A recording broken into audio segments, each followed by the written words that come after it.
Hello students, today in this lecture I will be discuss some important questions for lab technician government job, especially for PGI exams.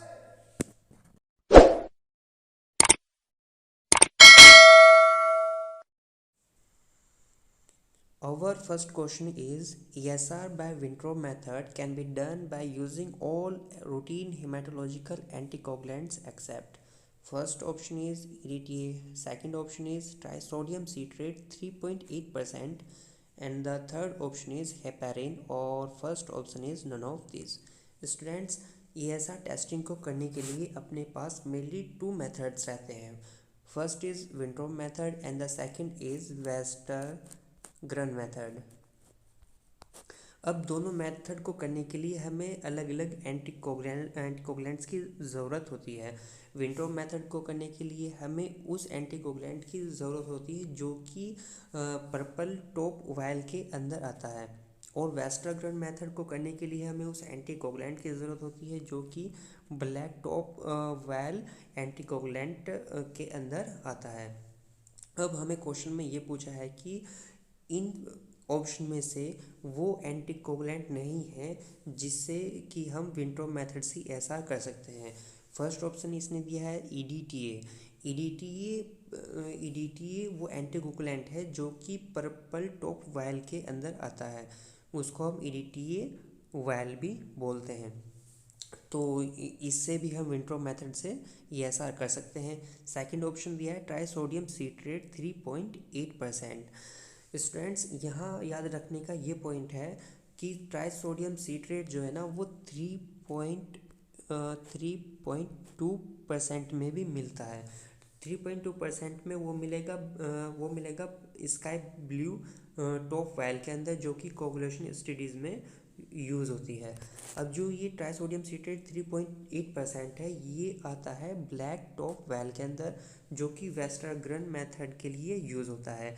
अब third option इसमें दिया है heparin. Heparin students दोनों method में use हो सकता है, Wintrobe method में भी यूज़ हो सकता है और वेस्टरग्रन मेथड में भी यूज़ हो सकता है, क्योंकि आपको पता होगा हिपैरिन जो है वो नेचुरल एंटीकोगुलेंट्स है, राइट. तो इस क्वेश्चन का आंसर जो रहेगा वो रहेगा ट्राइसोडियम सीट्रेट 3.8%, क्योंकि यही है जो वेस्टरगन मेथड में यूज़ हो रहा है, विंट्रोप मेथड में यूज़ नहीं हो रहा. Next question is axis of EDTA affects. EDTA हमारा एंटीकोगुलेंट्स होता है, ठीक है, जो कि पर्पल टॉप वायल के अंदर आता है जिससे कि हम हेमाटोलॉजिकल स्टडीज़ करते हैं. अगर ये एक्सिस हो जाए, अपनी एक्सिस क्वांटिटी में हो जाए तो ये अफेक्ट कर देता है ब्लड, ये अफेक्ट करता है ब्लड सेल्स को. अब ब्लड सेल्स को अफेक्ट करने से क्या होगा, जब हम जीबीपी करते हैं तो हमें क्या माइक्रोस्कोपी में देखने को मिलता है कि नॉर्मल पेशेंट की भी जो ब्लड सेल्स आ रही है वो एबनॉर्मल हो गई है, उनकी मॉर्फोलॉजी सेल्स की जो है एबनॉर्मल हो चुकी है. तो इसका एक रीज़न ये भी है कि ईडीटी हमने एक्सेस क्वांटिटी में ले लिया है. अब ब्लड सेल्स अफेक्ट हो रही है तो ब्लड सेल्स अपनी कौन कौन सी होती है, आरबीसीज होती है, डब्ल्यूबीसीज होती है और प्लेटलेट्स होती हैं. तो ऑप्शन में क्या दिया हुआ है, ऑप्शन में दिया हुआ है रेड सेल्स दिया हुआ है, ल्यूकोसाइट दिया हुआ है, प्लेटलेट्स दिया हुआ है और ऑल ऑफ दी एबोज दिया हुआ है.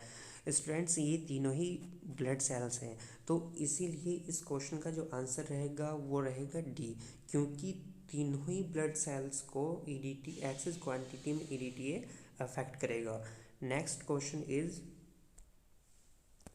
cells like sperm, bacteria, reticulocytes are counted in which instrument?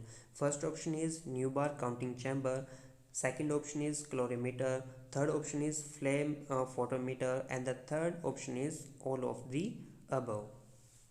Students हमने हेमाटोलॉजिकल स्टडीज़ में अक्सर देखा होगा कि आरबीसी, डब्ल्यूबीसी और प्लेटलेट्स को काउंट करने के लिए हम मेनली न्यूबार चैम्बर का यूज़ करते हैं.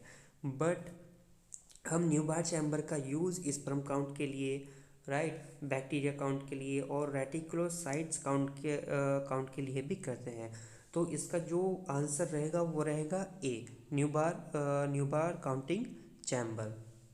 Next question is in which physiological conditions ESR is high. Students ESR जो होता है ना वो एक एरिथ्रोसाइट सेडिमेंटेशन रेट है, हमें पता है स्टैंड करता है एरिथ्रोसाइट सेडिमेंटेशन रेट। और एरिथ्रोसाइट जो होती है वो होती है अपनी आरबीसी, राइट। अब ईएसआर कब हाई होगा? जब आरबीसी हमारी डिक्रीज होगी, आरबीसी डिक्रीज होगी, ईएसआर हाई होगा। अब कौन सी कंडीशन में आरबीसी डिक्रीज होती है? आरबीसी में और आरबीसी भी डिक्रीज होगी और एचबी भी डिक्रीज होगा, राइट। अब इसमें ऑप्शन दिया हुआ है प्रेगनेंसी। प्रेगनेंसी में भी फीमेल को ब्लीडिंग होती है। अब ब्लीडिंग होने से क्या होगा? उसका एचबी कम हो जाएगा। एचबी कम होने से क्या होगा? उसका जो है ईएसआर हाई हो जाएगा। तो ये भी ऑप्शन जो है सही है। सेकंड ऑप्शन दिया हुआ है मेंस्ट्रुएशंस। अब मेंस्ट्रुएशन फीमेल के अंदर ये कंडीशन होती है जिसमें फीमेल को जो है रिप्रोडक्टिव जो उसका पार्ट होता है उससे जो है मंथली ब्लीडिंग होती है। अब ब्लीडिंग होने से भी एचबी इसका भी डिक्रीज होगा और ईएसआर इसका भी जो है हाई हो जाएगा। अब पार्चुरेशंस ये वो प्रोसेस होता है जब फीमेल जो है चाइल्ड को बर्थ देती है, यानी कि जो डिलीवरी जो प्रोसेस होता है उसको पार्चुरेशंस बोलते हैं। तो इसमें भी काफ़ी ज़्यादा ब्लीडिंग होती है। तो ब्लीडिंग अगर बॉडी से जो है ब्लड का लॉस होगा तो एचबी जो है डिक्रीज़ हो जाएगा। एचबी डिक्रीज़ होगा तो आरबीसी भी डिक्रीज़ हो जाएगा। तो आर एचबी डिक्रीज़ हो रहा है तो फिर जो है ईएसआर भी हमारा हाई जाएगा। जो आरबीसी है वो जो आरबीसी जो है वो सेडिमेंट काफ़ी ज़्यादा हो जाएंगी। तो इसका जो ऑप्शन रहेगा वो रहेगा D, all of the above. And the next question is, in children bone marrow biopsies are taken from. Children से जब हम बोन मैरो बायोप्सी करते हैं वो उसके कौन से पार्ट से करते हैं?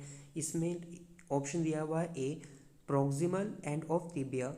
तिबिया जो लेग की बोन होती है, लोअर लिम्ब की जो बोन होती है उसके प्रोक्सिमल एंड से बोल रहा है, यानी कि उसके जो अपर एंड होता है उससे बोल रहा है कि क्या हम बोन मैरो जो है बायोप्सी उससे ले सकते हैं। और इसमें बी ऑप्शन दिया हुआ है रिब्स, क्या हम चिल्ड्रन की रिब्स से ले सकते हैं। और थर्ड ऑप्शन दिया हुआ है इलियक क्रस्ट। और फोर्थ ऑप्शन दिया हुआ है स्टर्नम। स्टर्नम से भी नहीं कर सकते। तो स्टूडेंट्स इसका जो आंसर रहेगा वो रहेगा सी, इलियक क्रस्ट।